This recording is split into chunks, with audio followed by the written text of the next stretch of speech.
Vous m'avez suivi dans mes péripéties, de book off en book off, qu'importe le prix, je vous ai montré mes achats, et aujourd'hui, c'est fini. Puisque dans cette vidéo, je vais vous montrer le résultat de mes toutes dernières sessions shopping gaming.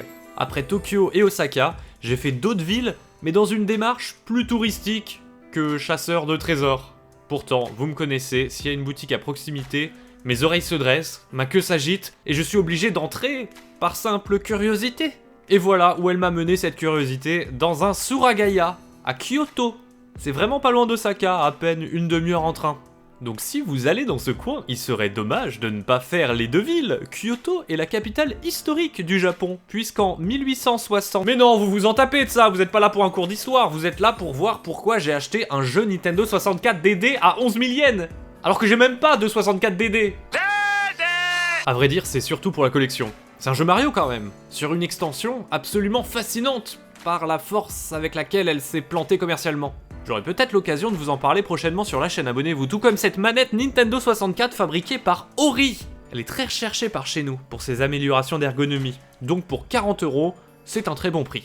Et vu qu'on est dans les manettes, je voulais une DualShock 4 supplémentaire, mais d'occasion en France elles sont pas données. Ou alors toutes dégueu avec le joystick fondu sous la sueur du pouce du petit Maxence qui se lave pas les mains avant de jouer à Fortnite. Elles sont bien sûr dézonées donc vous pouvez en acheter au Japon sans problème. Celle-ci était un peu rayée mes balèques, donc je l'ai eu à 13 €. On change d'environnement, dans la ville de Nagoya, à 30 minutes de train aussi, 4ème plus grande ville du Japon. Au Mandarake Nagoya Osu, j'ai pas acheté grand chose, juste une carte mémoire PC Engine à 9 €, pour pouvoir sauvegarder toutes mes parties des jeux sur CD-ROM. Et on se dirige vers la fin de mon séjour au Japon, donc retour à Tokyo, mais pas tout à fait, parce que avant de prendre l'avion, j'ai fait un saut à Yokohama, une ville qui est accessible en métro depuis Tokyo, donc c'est dire à quel point c'est proche. Et c'est peut-être aussi pour ça que c'est la 2ème plus grande ville du Japon, en nombre d'habitants.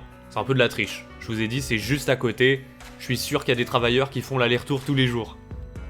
Dans un Book of Plus, ouais les différentes appellations des Book of ne cessent de me surprendre, j'ai trouvé Super Mario World à 6 €. Pas très original vous me direz, mais vu que le jeu est vieux, je le trouvais souvent dans un sale état jauni.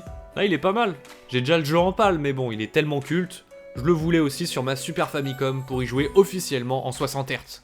Mais je commençais à réaliser que j'avais quand même acheté un paquet de jeux très faciles à apprécier, même avec la barrière de la langue. Donc pour galérer un peu dans ma life, je me suis dit, pourquoi ne pas ramener en souvenir des visual novels rigolos, full Jap, que personne connaît.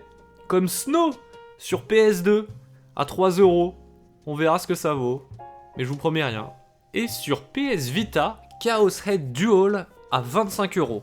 Là ça pique un peu plus, mais c'est rare les jeux Vita Jap avec un 0Z, l'équivalent du Peggy 18 chez nous. Et je vous avoue que tout se sent sur la jaquette, ça m'a rendu curieux. Ça va faire chauffer l'application Google Trad, moi je vous le dis. Et là, retour à Tokyo pour de vrai, la veille de mon départ, j'ai acheté un tout dernier jeu. N'y cherchez aucune symbolique, mais j'ai trouvé Tokyo Jungle sur PS3 à 10 €. Il est sorti qu'en démat chez nous. Il restait de la place dans mon sac, alors go. Et je suis content de finir par ce jeu. Peut-être que je m'identifie un peu à ce chien perdu, dans une ville qui lui est étrangère, mais dont je suis très vite tombé amoureux. Je vous jure, vous préparez toutes ces vidéos, ça me fait trop du bien. J'ai l'impression de revoyager, mais sans me ruiner une seconde fois. Franchement, pour rentabiliser un voyage, faites plein de vlogs que vous pourrez vous remater quand vous voudrez. Conseil de youtubeur. C'est tout ce que j'avais à vous présenter de mes comptes rendus shopping, gaming, rétro, mais pas seulement. Ça aura duré 1 an et demi n'empêche, vu tout ce que j'ai acheté. Si vous me découvrez avec cette vidéo, je vous renvoie vers cette playlist pour voir les précédentes, vu qu'elles sont pas toutes sur la chaîne Retro Day One.